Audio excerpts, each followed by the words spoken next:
The Rainbow Tower. Written by Alex Tymms.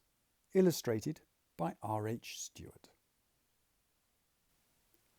Episode 23. Yellow. Both the back of Jed's head and his jaw hurt. "You opened the valve for her," Jed heard someone say. "Yeah, that's him." Jed was hauled to his feet and found himself staring at the moustached guard. "Don't tell me you had to go and open the door for your sister." Jed had no idea what the man was talking about, and the pounding in his head stopped him from thinking clearly. It wasn't until he was dragged out the hopper and away down the recycling room that he realised he wasn't the only one being held by security. A filthy-looking girl with long hair and an aggressive scowl was being hauled along with him. Jed looked at her, rubbed his jaw. She'd thrown one hard punch. "You moron," she hissed at him. "What were you doing?" "Hey, quiet," the moustached guard commanded, as his colleagues pushed Jed and the girl out into the corridor. "What?" Jed said, confused and angry. That had been his one chance to make it out of Yellow, and she had messed it up for him. How dare she call him a moron? "You're the one who spoilt everything." Jed found himself grabbed and swung round to face the guard. Once again, the man was so uncomfortably close that Jed could feel the bristles of his moustache, this time brushing the tip of his nose. "I don't care what little domestic you may be having. I've had enough of you. One more word and I'll see you don't talk again. All it takes is an entry in the accident book and you are in a body bag." Jed could tell the man wasn't joking. "I want double guards on all the pipes and valves," he barked at one of the others. "But we need signed authority for that level of manpower," came the reply. "Then I'll get it," the moustached man snapped, and he shoved Jed roughly onwards. Jed was so thrown by what had happened, and his head pounded so much, he lost track of where they were taking him. When they arrived at a heavy metal door, he had no idea where he was in relation to the lifts and other services. "In," the guard said, as the door swung open. Jed and the girl were pushed inside to find the small room already occupied. "You're back," Graham said as the door slammed behind them. "And you found a friend. Great. 2 of them," he said to Clarice.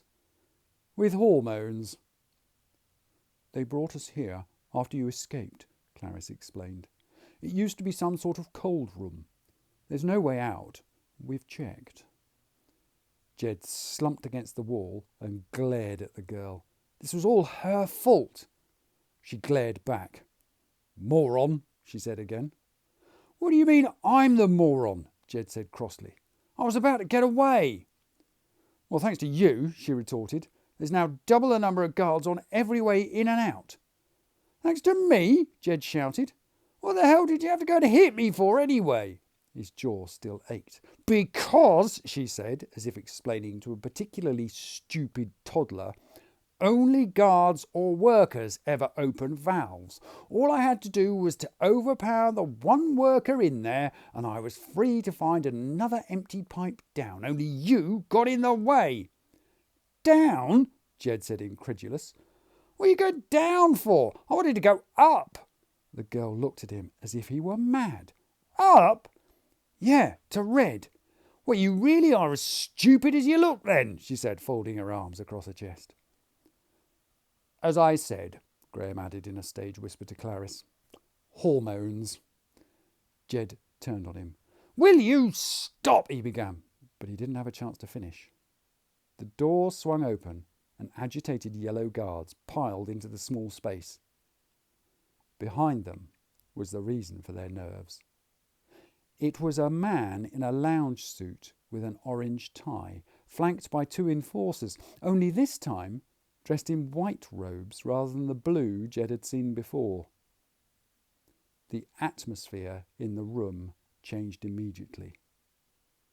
The girl didn't look defiant anymore, but terrified, and seemed to lose years off her age in the process. The yellow guards shifted nervously. Even the moustached one looked on best behaviour. "Good day," the man said, though his tone of voice showed his politeness was anything but genuine. "I've taken the highly unusual, possibly unprecedented step of coming all the way here from Orange with a proposition for you." Clarice and Graham looked as confused as Jed felt. "I understand you've been finding your way around by various," he coughed, "unconventional routes." He walked up close to them all. The girl looked as though she wanted to melt into the wall behind her. "We're looking for a serious non-performer from Red. We wondered if you might have encountered them." Jed glanced at the girl. What little colour there had been in her face drained away. "What do you want them for?" Graham asked. The orange tie man looked at him and smiled. It wasn't a friendly smile.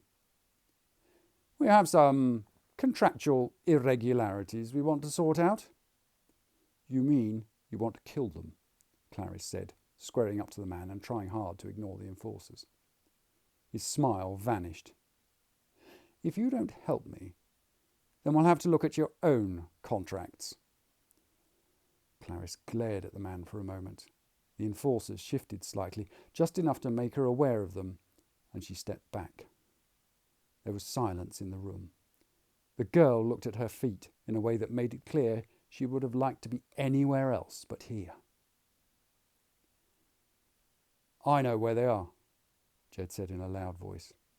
The girl shot him a look of alarm, which quickly turned to anger. Jed ignored her. "But I'll only speak to the chief executive." "Oh, don't waste my time, little boy," the man said. "Would you want to find this person or not?" Jed asked. If he'd come down from Orange, then it was clear this was a priority for someone at the top. The man flipped something over and over in his hands as he thought for a moment. Jed realised it was his phone. "All right," he said, slipping the phone into his pocket. "But whatever you have to say had better be good." The girl looked daggers at Jed, while Clarice and Graham clearly wondered what he was doing. Jed stared straight ahead, forcing himself to ignore them as he followed the orange executive out. Close on each shoulder, he could feel the enforcers' cloaks flapping against him. Thank you very much for listening to The Rainbow Tower. To see more of R H Stewart's excellent artwork, you'll find him on Instagram at roy.hootson.stewart. For Alex Tymms, why not try the novel OutCaste at ao3.com? Or, for something completely different, check out the Amier series on YouTube or at amier.com, also by Alex Tymms. The Rainbow Tower. Text copyright Alex Tymms. Illustrations copyright R H Stewart. The right of Alex Tymms and R H Stewart to be identified as the author and illustrator of this work has been asserted in accordance with the Copyright Designs and Patents Act 1988.